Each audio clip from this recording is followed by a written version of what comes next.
للہ رب العالمین والعاقبۃ للمتقین والصلاۃ والسلام علی رسول الکریم اما بعد۔ باتیں نبی کریم صلی اللہ علیہ وسلم اور ان کے اصحاب کے واقعات یا فضیلت کے تعلق سے پہلے سے باتیں چل رہی ہیں۔ حدیث نمبر 3617 عن انس رضی اللہ عنہ قال، انس رضی اللہ تعالیٰ عنہ کی روایت میں بیان کرتے ہیں کان رجل نصرانیہ، کہ ایک عیسائی آدمی تھا۔ عیسائی آدمی یہود و نصارہ بڑے مشہور ہیں، تو کہ ایک آدمی تھا جو مذہب کے اعتبار سے عیسائی تھا۔ فاسلم، اس کے بعد وہ اسلام لایا یعنی مسلمان ہو گیا۔ وقرأ البقرۃ وآل عمران، اور اس نے سورہ بقرہ پڑھ رکھی تھی، سورہ آل عمران پڑھ رکھی تھی، یعنی قرآن کی جو صورتیں مشہور سورہ بقرہ سورہ آل عمران، اس دونوں صورتوں کو مکمل پڑھ چکا تھا اور جانکاری رکھی تھی۔ فکان یکتب للنبی صلی اللہ علیہ وسلم، چنانچہ وہ نبی کریم صلی اللہ علیہ وسلم کا منشی بھی بن گیا، یعنی لکھنے والا۔ کوئی چیز لکھنا ہو یا وحی آتی ہے تو بہت ساری کاتبانی وحی جو ہوتے تھے ان میں سے بندہ ایک لکھا اس کو نوٹ کرتا تھا۔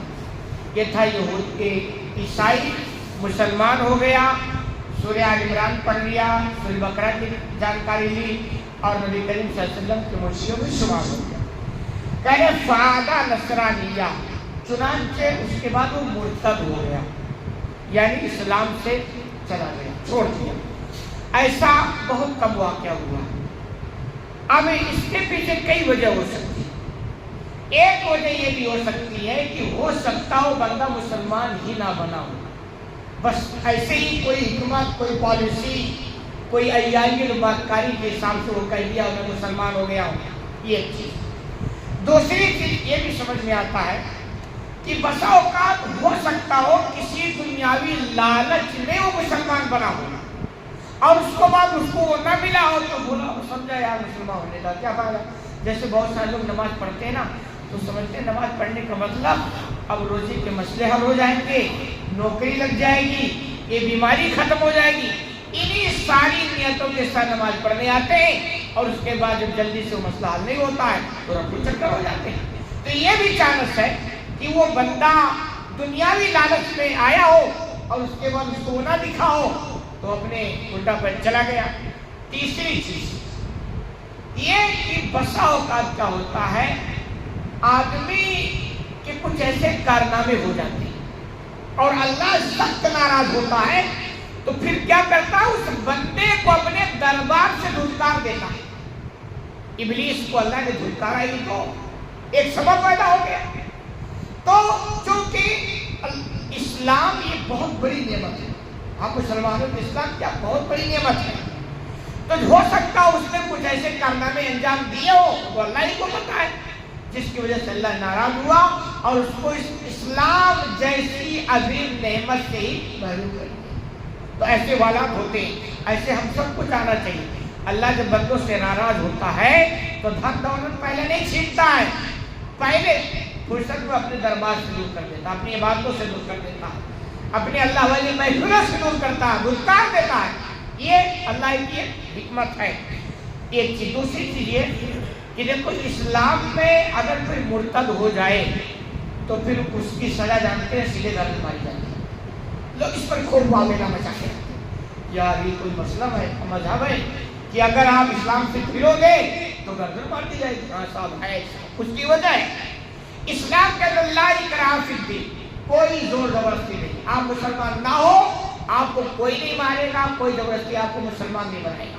دیکھو ہر ایک کو اپنی سیکورٹی، اپنی حفاظت کا پورا حق ہے۔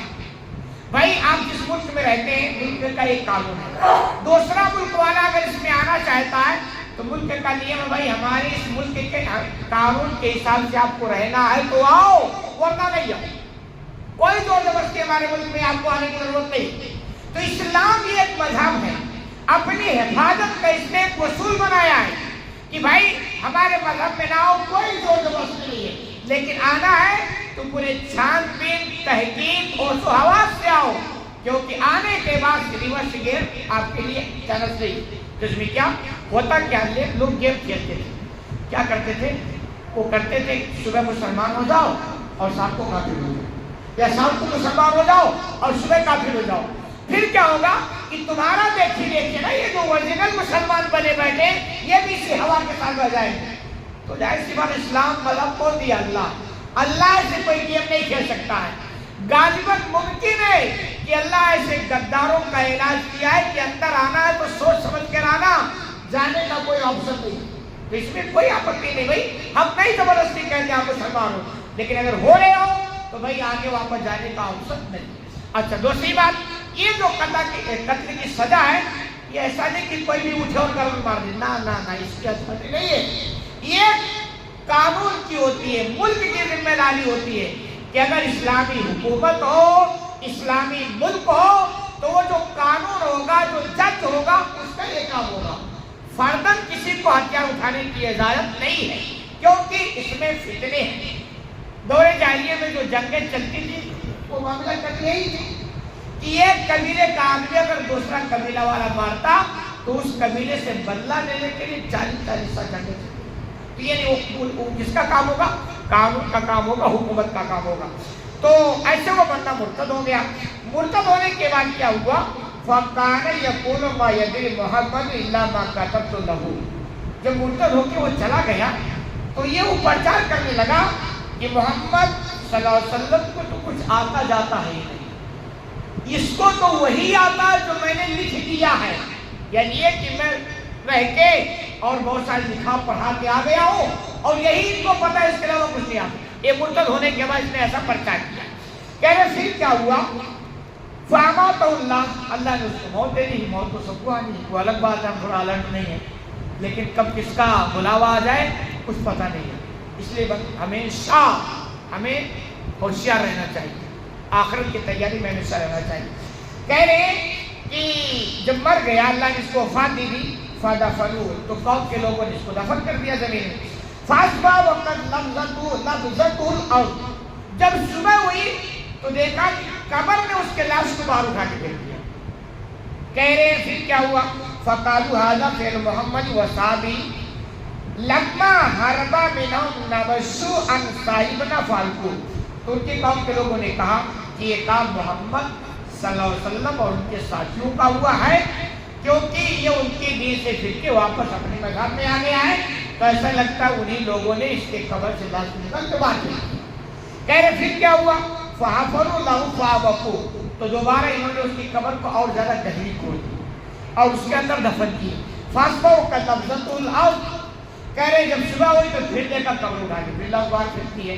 فَقَالُوا هَذَا فِعْلُ مُحَمَّدٍ وَأَصْحَابِهِ نَبَشُّوا عَنْ صَاحِبِنَا لَمَّا هَرَبَ مِنْهُمْ فَعَلْتُوهُ تو پھر قوم کے لوگوں نے کہا کہ ایسا لگتا ہے یہ محمد صلی اللہ علیہ وسلم اور ان کے ساتھیوں کا کام ہے، چونکہ یہ بندہ ان کے مذہب کو چھوڑ کر واپس آ گیا ہے، تو ایسا لگتا ہے ان کے ساتھیوں نے اس کی قبر سے نکال کر لاش باہر پھینک دی۔ کہہ رہے فَأَفَرُوا لَهُ فَأَعْمَقُوا لَهُ فِي الْأَرْضِ مَا اسْتَطَاعُوا تو ان لوگوں نے دوبارہ قبر کھودی اور اتنی گہری جتنا ان کے لیے ممکن تھا، پوری انرجی لگا دی قبر کو گہرا کر دی، خوب گہرا کھود کر کے دفنا دی۔ فَأَصْبَحُوا كَلَّمْزَتُ الْأَرْضِ اس کے بعد کہہ رہے جب صبح ہوئی تو پھر قبر نے دیکھا اس کے لاش اٹھا کے باہر پھینک دی ہے۔ فَعَلِمَ أَنَّهُ لَيْسَ مِنَ النَّاسِ خَالِقٌ لوگوں کو معلوم ہو گیا کہ یہ لوگوں کے کارنامے میں نہیں ہے۔ یہ دراصل اس ارتداد کی سزا تھی ایک چیز، کیوں؟ چونکہ اس وقت اسلام کا ایسا قانون تو نہیں بنا تھا کہ بھئی مرتد ہو گیا تو گردن مار دی جائے یا کوئی، تو اللہ کیا کرتا ہے بساؤ کر ایسی سزا دنیا میں دیتا ہے کسی کی۔ اس نے نبی کریم صلی اللہ علیہ وسلم کے شان میں گستاخی کی۔ وہ کہہ رہے ہو نا محمد صلی اللہ علیہ وسلم کو زیادہ زیادہ یہ معمولی گستاخی، یہ بہت بڑی گستاخی ہے۔ اور اہل علم بیان کرتے ہیں کہ اللہ انبیاء کے گستاخوں کو دنیا کے اندر بے دلیل کر دیتا ہے۔ اولیاء، انبیاء، شہداء، اللہ کے لیے بندے کے جو گستاخیاں کرتا ہے بس اوقات اللہ ان کو دنیا میں ذلیل کر دیتا ہے۔ تو اللہ نے دنیا میں اس کو ذلیل کے دکھایا اور پوری دنیا والوں کی ایندھن بنا دیا کہ دیکھو جو ایسا کارنامہ کرتے ہیں تو زمین بھی اس کو اپنے اندر لینے کو تیار نہیں ہوتی۔ یہ ہماری عبرت ہے کہ ہم بھی دنیا کے اندر جیے تو حقیقت میں اسی حساب سے جیے جو اسلام سب سے پیارا مذہب اسلام میں رہنمائی کے لیے۔ انشاءاللہ دنیا بھی سمجھ جائے گی اور آخرت بھی بن جائے گی۔ اللہ رب العالمین سے دعا ہے کہ العالمین جو میں کہنے اس میں زیادہ عمل کرنے کی توفیق عطا فرمائے۔